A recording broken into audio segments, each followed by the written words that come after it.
সকালের এক পাট হলো, এবারে গোপাল স্নান করাতে যাব। কেমন কালো কালো লাগছে না? আমি যে বায়োটিকের নাইট ক্রিমটা মাখছি ভীষণ তেল তেলে, কিন্তু গন্ধটা দারুণ। বায়োটিকের যে নাইট ক্রিমটা দারুণ গন্ধ। আবারে আমি উগ্র গন্ধ পছন্দ করি না, হালকা হালকা গন্ধ থাকবে ক্রিমের মধ্যে কিংবা লিপ বামের মধ্যে। আগে ভেসলিন যে ছিল সেটা ঠোঁটে দিতাম, এখন ভেসলিনে এক্সট্রা একটা গন্ধ অ্যাড হয়েছে, ওটা আমার ভালো লাগে না, তাই ভেসলিন ইউজ করি না। বোরোলিনের গন্ধটা ভালো লাগে, সেই ছোটবেলা থেকে যেরকম গন্ধ এখনো পর্যন্ত সেই রকমই গন্ধ, সেই রকমই কালার, তাই না? বোরোলিনের কোনো পরিবর্তন নেই, আমার ভালো লাগে। তারপরে ছোটবেলায় শীতকালে মাখতাম বোরো প্লাস, বোরো প্লাসের গন্ধটাও বেশ ভালো লাগে। এখন অধিকাংশ ক্রিমের মধ্যে উগ্র গন্ধ, স্ট্রবেরির গন্ধ, অরেঞ্জের গন্ধ, পেঁপের গন্ধ, ভালো লাগে না। হালকা হালকা উগ্র গন্ধ নিলে মাথা যন্ত্রণা করে, ভেতরে সব পাকিয়ে আসে। ওই জন্য আমি বডি স্প্রে কিংবা সেন্ট ইউজ করতে পারি না, জানেন? সমস্যায় ভরা শরীর। কিছু কিছু মানুষ আছে যেখানে যাবে যেভাবে থাকবে সেইভাবেই অ্যাডজাস্ট হয়ে যায়। আমার আবার যার মধ্যে অ্যাডজাস্ট করে নিয়েছি, যেটা আমার রক্ত হয়ে গেছে, তার বাইরে বের করলেই অসুবিধা, বুঝেছেন? নতুন কিছুকে নিতে পারি, কিন্তু সময় লাগে অভ্যাস বানাতে। বোঝাতে পারছি কি বলছি না বলছি? মাথা কাজ করছে না, ভাল লাগছে না। এখন মন চাইছে মুষলধারে একটা বৃষ্টি হোক, সেই বৃষ্টি আমি জানলার সামনে বসে বসে দেখি, তাহলেই মনটা ভালো লাগবে। এক ঘেয়ে এক নাগারে একভাবে গরম পড়ছে, তো ভালো লাগছে না, কারোরই ভালো লাগছে না। আর সব জায়গায় বৃষ্টি হচ্ছে, এটা শুনে শুনে কান পচে গেল। দেখতে পাচ্ছি না তো, শুধু শুনতে পাচ্ছি। মনে হচ্ছে ওই এলাকার মানুষরা কত ভাগ্যবান, দেখো এই গরমে একটু বৃষ্টির দেখা পেয়েছে। আমরা শুধু চতুর্দিক শুকাচ্ছে আর শুকাচ্ছে। ঘরের মানুষগুলো যখন ঘরে ফিরছে, চোখ ফোক মানে গালে নেমে এসছে, এইরকম। খুব কষ্ট হচ্ছে, সবারই খুব কষ্ট হচ্ছে। কালকে তো ফড়িংয়ের কেশর কেটে দিয়েছি, একটু হালকা হয়েছে গো। ইন্দ্র এসে বকাবকি করছিল, হ্যাঁ গোল্ডেন রিট্রিভারের লোমের জন্যই ওদের সুন্দর লাগে, তুমি কেটে ছেটে দিলে। আমি ভালোই লাগছে, চুপ করো। সুন্দর দেখার থেকে মানে ওর যে স্বস্তি হচ্ছে সেটার দিকে খেয়াল রাখা দরকার। কোনো বছর তো কাটি না। আর কি বলুন তো, এই কেশরগুলো এত বড় বড় হয়ে গেছে না, ভাত খাচ্ছে কেশরের মধ্যে আটকে রয়েছে, তারপরে বিস্কুট খাচ্ছে কেশরের মধ্যে আটকে রয়েছে, বুঝেছো? আবার পেছনের লোমগুলো এত বড় বড় হয়ে যাচ্ছে, যেখানে বসে সেখানকার সেই শুকনো পাতা, তারপরে ময়লা ওই ঝুটির সঙ্গে নিয়ে ঘরে ঢুকছে। সে কেটে দিয়েছি, ভালো হয়েছে, এখন আর কিছু আটকে থাকছে না। ভালো করেছি না? মা হিসাবে সন্তানের ভালো চাওয়াটাই আগে কাম্য। ভালো লাগছে না, পটল ভাজার গন্ধ পাচ্ছি, কি রান্না করবো না সেটাও এক বড় চিন্তা। ধুর, আজকে বাবুর টিউশন রয়েছে, দেখেছেন? মনে পড়লো ভাগ্যিস, বুধবার 4টের সময় পড়া। কোথায় কি আছে না আছে, তারপরে গোপালকে স্নান করাবো, নাহলে নিশ্চিন্ত মনে পুজো দিতে পারবো না। কি রানবো কি বাড়বো এই নিয়ে চিন্তা হবে, বুঝছো? ঢেঁড়সও আছে, দেখি। আজকে আর আলু পটলের তরকারি করবো না বাবা, আর ভাল লাগছে না। আলু পটলের তরকারি খেতে খেতে জিভে চড়া লেগে গেল, আর ভাল লাগছে না। পটল তো ভালোই লাগছে না। ঠাকুরের ফুলের প্লাস্টিক এক জায়গায় জড়ো করে রেখে দিয়েছি, এখন যাব বাঞ্ছার বাগান থেকে ফুল তুলতে। কাকিমা আজকে ফুল তুলতে আসেনি, গাছ ভর্তি ফুল। প্লাস্টিকে করে না নিলে ফুলগুলো দুমড়ে মুচড়ে যায়, জানো? এই দেখেছেন কত ফুল। 11:30 পৌনে 12টা বেজে গেলে ভেবে নিতে হবে কাকিমার পুজো হয়ে গেছে, আজকে আর ফুল তুলতে আসবে না, বুঝছো? ওই জন্য এখন আরো দেরি করে ঠাকুর ঘরে যাই, এই ফুলগুলোর লোভে, বুঝছে?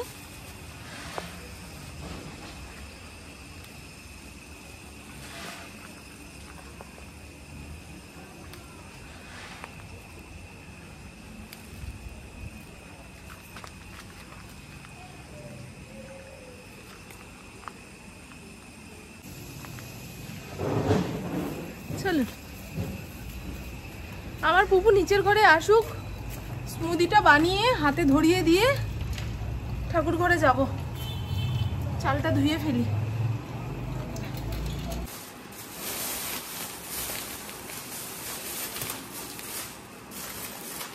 বাবা, এইটুকু চায়ের প্যাকেট।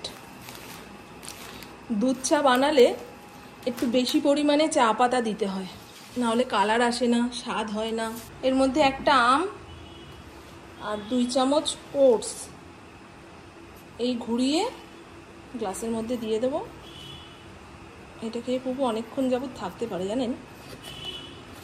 ওটসটা সেদিন শুকনো কড়াইতে ভেজে নিয়েছি,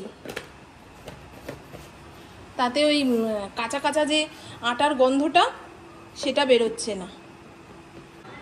কষ্টে বুক ফেটে যাচ্ছে গো। আর এই তো বন্ধু, আমার রান্না বান্না কমপ্লিট। এখন ফরিনকে খেতে দেব। অনেকটা ঠান্ডা জল দিয়েছি বলে তাড়াতাড়ি ভাতটা ঠান্ডা হয়ে গেল। আর আমার হ্যাংলা ছেলে এতক্ষণ ওপরের ঘরে বসেছিল, সকালে নিচের ঘরে এসে ওই পাখাটা চালাই। যখন দুপুরে খাবার দাবার নিয়ে ওপরের ঘরে যাব তখন বন্ধ হবে, কোনো প্রয়োজন নেই। আমি এতক্ষণ ধরে রান্নাঘরে রান্না করতে করতে ওই রাখি গোলসারের ইন্টারভিউ শুনছিলাম। শিবপ্রসাদ ইন্টারভিউ নিচ্ছে, এত সুন্দর বাংলা বলেন উনি। হ্যাঁ, আমাদের জয় ভাদুরীও মনে হয় এত সুন্দর বাংলা বলতে পারে না, জানি না, ওনার ইন্টারভিউ আমি কখনো দেখিনি। তবে রাখি গোলসার একদম বাঙালিদের মতন বাংলা বলছে। আমি তো বাঙালি। মাথা আরও যন্ত্রণা করছে, এতক্ষণ আগুনের পাশে দাঁড়িয়েছিলাম তো। অল্প একটু বরবটি ছিল, বরবটি আলু ভাজা, ওই সবুজ সবুজ চিকন চিকন যে বরবটিগুলো হয় সেগুলো ভাজলে ভালো লাগে। আর এক একটা বরবটি দেখবেন ভেতর থেকে ফাঁপা, ওই সবুজ লাল মিক্সড করা, ওগুলো আমি খাই না, ভাল লাগে না। আর এই হলো কাতলা মাছের তেল পটকা, পেঁয়াজ রসুন কাঁচা লঙ্কা দিয়ে ভেজেছি। আর কাঠি কচু আলুর তরকারি, চিংড়ি মাছ ছিল। তরকারি হয়ে যাওয়ার পরে মনে পড়লো, এই রে কচু আলুর ঝোলে একটু চিংড়ি মাছ দিলে তো ভালো হতো। প্রভু আমার চলে এসছে, আজকে সময় মতো বাড়ি এসছে। ওই যে ওই যে ওই যে বাবা এসেছে, বাবা এসেছে, বাবা এসেছে, বাবা এসেছে। আমার ফড়িংয়ের সামনের কেশরটা কেটে দিয়েছি তো। প্রথমে ছিল সিংহর বাচ্চা, এখন ছাগলের বাচ্চা হয়ে গেছে। চেহারাটা একদম ছোট্ট লাগছে দেখুন। লোমটা কেটে দেওয়ার পরে পেছন দিকে লোমও কেটে দিয়েছি। চতুর্দিকে লাইট জ্বলছে গো, চতুর্দিকে লাইট জ্বলছে। ইন্দ্র যতই তাড়াতাড়ি চলে আসুক, আমি 5-10 মিনিট রেস্ট নেব, তারপরে খাবার বাড়বো। আমার বস সিনেমাটা দেখেছেন? পুকে বলছিলাম চল দেখে আসি, বলে দূর, আর কয়দিন পরেই হইচইতে দিয়ে দেবে, দেখে নেবে। সিনেমা হলে গিয়ে সিনেমা দেখার মজাই আলাদা, কেউ ডিস্টার্ব করার নেই, তারপরে বারবার উঠে আসতে হবে সেই রকম ব্যাপার নেই। একটানা দেখো, বুঝতে অসুবিধা হয় না। আর অনেকে সন্তান সিনেমাটা দেখে নাকি হাউ হাউ করে কেঁদেছে। আমার আবার সন্তান সিনেমাটা খুব একটা ভালো লাগেনি। কেন বলুন তো? ওই মা বাবাকে খাওয়াচ্ছে না, মা বাবাকে টাকা পয়সা দিচ্ছে না, এটা 20 বছর আগেকার সিনেমা, তখন এটা হতো। এখনকার ছেলে মেয়েরা মা বাবা যে একা হয়ে যাচ্ছে, সেই একাকিত্ব কিভাবে দূর করবে সেই সমস্ত ভাবনা চিন্তা। অফিসে বেরিয়ে যাচ্ছে সারাদিন, মা একা একা কী করবে, বাবা একা একা কী করবে, কিংবা ছেলে মেয়ে দূর দেশে চাকরি বাকরির জন্য বেরিয়ে যাচ্ছে, মা বাবা কি করে একা থাকবে না থাকবে, তাদের কোথায় রাখবে, তাদের জন্য কি ব্যবস্থা হবে, তাদের জন্য মন খারাপ না হয়, ছেলে মেয়েরা এখন এই সমস্ত নিয়ে ভাবছে। সেখানে মা বাবা ছেলে মেয়ে টাকা পয়সা দিচ্ছে না বলে কেস কামারি করতে ছুটছে, ও অনেক আগের দিনের গল্প হয়ে গেছে। সেই কারণে আমার অতটাও ভালো লাগেনি। কিন্তু প্রজাপতি সিনেমাটা খুব ভালো লেগেছে, দেব, মিঠুন চক্রবর্তী। এখন এরকম হয় যে মা বাবাকে খাওয়া দাওয়ার টাকা দিচ্ছে না, পয়সা দিচ্ছে না, তার জন্য মা বাবাকে থানা পুলিশে ছুটতে হচ্ছে, হতেও পারে, জানি না। আমি তো এখন দেখি মা বাবা একা হয়ে যাচ্ছে, সেই সমস্ত নিয়ে ছেলেপুলেরা ভাবে। থালাটা ধো। আমার খুব গরম লাগছে রে, তোদেরও কি গরম লাগছে? পুকুর টিউশন রয়েছে, 4টের সময় বেরোবে, কি করে বেরোবে কে জানে বাবা। এ তো রোদ কমতে কমতে বাবা হাতা খুন্তির আওয়াজে অলক্ষী লাগে জানো।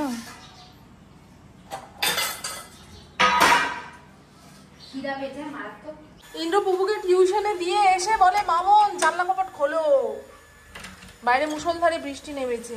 না গো, এই দেখুন হালকা হালকা বৃষ্টি হচ্ছে, গরম মাটির ওপরে জল পড়লে যেমন চারপাশটা ভাপিয়ে যায় সেরকম ভাপানো একটা গরম। তবে বৃষ্টিটা কিছুক্ষণ হোক, দরকার ছিল এই বৃষ্টির। দেখছেন আকাশে মেঘ কম, বেশিক্ষণ হবে না এই বৃষ্টি। এই ফড়িং শিগগিরই ভেতরে আয়, শিগগিরই।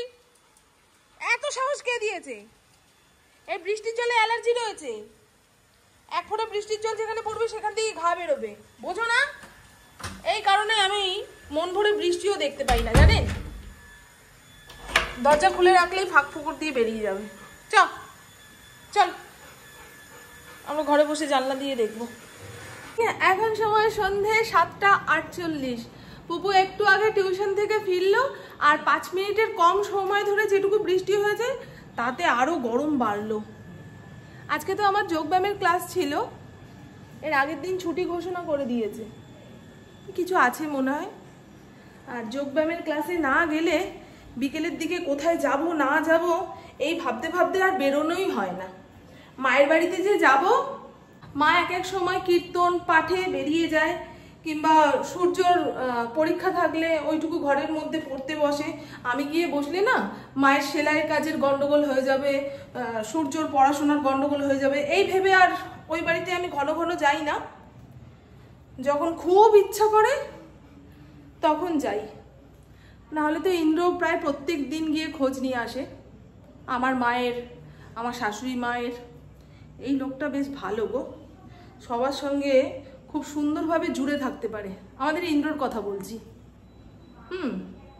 কিন্তু আমি ওই ফোনে যোগাযোগ করা কিংবা কারোর বাড়িতে ঘন ঘন গিয়ে বসে আড্ডা মেরে আসা আমার দ্বারা হয় না গো, আমি পারি না।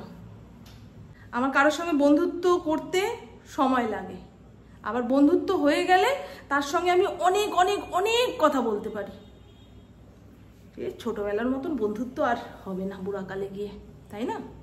মানুষের মন হয়ে গেছে জটিল, আমার আপনার এদের তাদের সবার মন জটিল।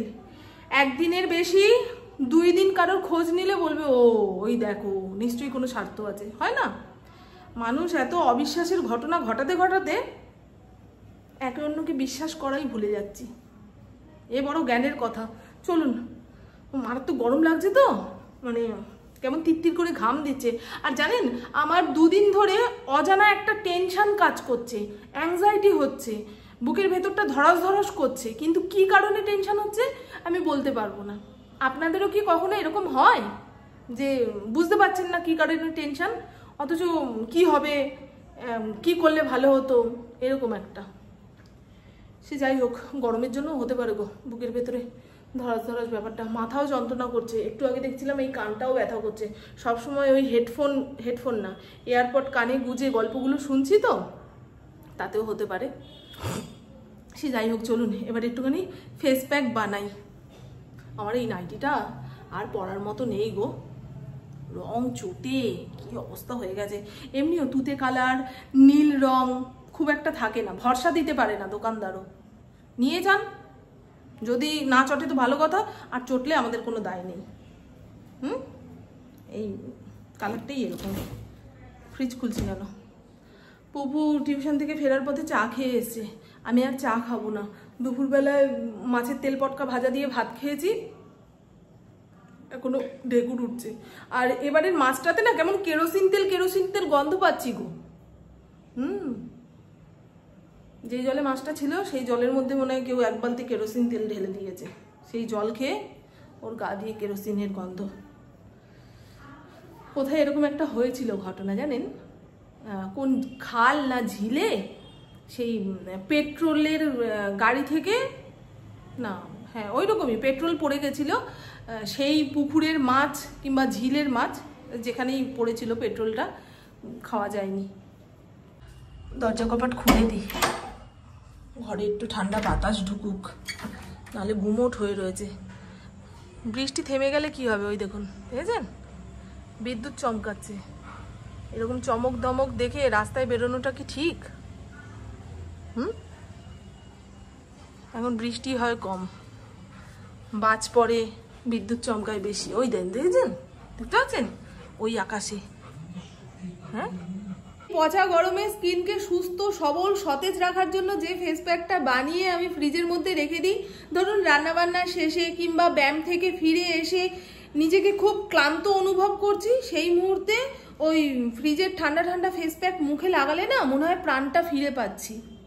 এমনিও গরমে ঠান্ডা ঠান্ডা জিনিস আমাদের বেশি পছন্দ, সে ফেস প্যাকই হোক কিংবা শরবতই হোক। তো চলুন, এই ফেস প্যাকটা বানানোর জন্য লাগবে কস্তুরি হলদি, মুলতানি মাটি, গোলাপ জল, যে কোনো গোলাপ জল। আর যারা অতিরিক্ত ঘেমে যান কিংবা স্কিন প্রচণ্ড অয়েলি, র্যাশ ব্রণ উঠে যাচ্ছে গরমে, তারা অবশ্যই দেবেন 1 চামচ অ্যাপেল সিডার ভিনিগার, এটা মাস্ট। আর যাদের স্কিন খুব মানে ঝরঝরে ড্রাই, তারা এটা নাও দিতে পারেন। আর লাগবে নিম পাউডার। নিম পাউডার তো আমাদের স্কিনে অ্যান্টিসেপটিকের কাজ করে। আগেকার দিনের মানুষ নিম হলুদ মেখে স্নান করতো গরমকালে। আগের সেই মার্গো সাবান, নিম সাবান গরমকালে প্রত্যেকের ঘরে ঘরে আসতো। তারপরে শীতকালে আসতো গ্লিসারিন সাবান, তাই না? এখন আর ওই সমস্ত নেই, আছে যারা ব্যবহার করে তারা করছে, কিন্তু এখন ওই বডি ওয়াশ জেলগুলো যে বেরিয়েছে ওগুলো ব্যবহার করতে বেশি সুবিধা। নাহলে ওই একটা সাবান বাথরুমে যে ঢুকছে সেই গায়ের মধ্যে ডলে বেরিয়ে পড়ছে, ওই জন্য সাবান ব্যবহার করতে এখন আর ভালো লাগে না। তো চলুন বন্ধু, হ্যাঁ ফেস প্যাকটা বানাচ্ছি আর আপনাদের সঙ্গে গল্প করছি, দেখাতে হবে তো। এখানে 2.5 চামচ মুলতানি মাটি দিয়েছি, 1 চিমটি কস্তুরি হলদি, ছোট 1 চামচের মতো নিয়েছি নিম পাউডার, 1 চামচ অ্যাপেল সিডার ভিনিগার, দেব গোলাপ জল। গোলাপ জল দিয়ে কিন্তু এটা গুলবো। হ্যাঁ, দেখুন এরকম টাইট টাইট করে গুলে নিয়ে একটা কৌটোর মধ্যে ভরে ফ্রিজে রাখবো। এটা দীর্ঘদিন ভালো থাকবে, মানে যতক্ষণ না শেষ হচ্ছে ততক্ষণই ধরে রাখুন ফেস প্যাকটা ভালো থাকবে। আর যে কোনো ফেস প্যাক রেডি করা থাকলে ব্যবহার করতে ইচ্ছা করে, নাহলে ওই প্রত্যেক দিন সব কিছু সামনে আনো, তারপরে ফেস প্যাক বানাও, তারপরে মুখে লাগাও, বাবারে ব্যস্ত জীবনে ওই সমস্ত হচ্ছে বিলাসিতা, তাই না? এই দেখুন, দেখেছেন আমি পুপু দুজনেই এই ফেস প্যাকটা প্রত্যেক দিন সন্ধেবেলা কিংবা রাত্রিবেলার দিকে ব্যবহার করি। আর কৌটোটা ফ্রিজের মধ্যে রাখবো। মারাত্মক গরম লাগছে গো। আমাদের এপাশের প্লাস্টিকের বালতিটা হাওয়ায় উড়ে ওপাশে চলে গেল, এই মরেছে। এই দেখেছেন কোথায় চলে গেছে, দেখুন তো। এ বাবা, প্লাস্টিকের বালতি ওই কোণা থেকে উড়ে এই কোণায় চলে এসছে, দেখেছো? দারুণ হাওয়া দিচ্ছে গো। একটু বৃষ্টিটা হলে ভালো হয়। মগরা সাইডে নাকি বৃষ্টি হয়ে চতুর্দিক সাদা করে দিয়েছে। পুপু ওর বন্ধুকে ফোন করেছিল, সে বলল এমা আমার ফোনটাই তো ঝাপসা হয়ে গেল। তো আমার বকবক আজকের মতন এইটুকুই। আপনারা সবাই খুব খুব খুব ভালো থাকবেন, নিজের শরীরে খেয়াল রাখবেন, সুস্থ থাকবেন, আর অল টাইম স্মাইল করতে হবে। তারা খুব ভালো থাকবেন। আর দেখুন ফেস প্যাকটা ধোয়ার পরে মুখটা কেমন চকচক চকচক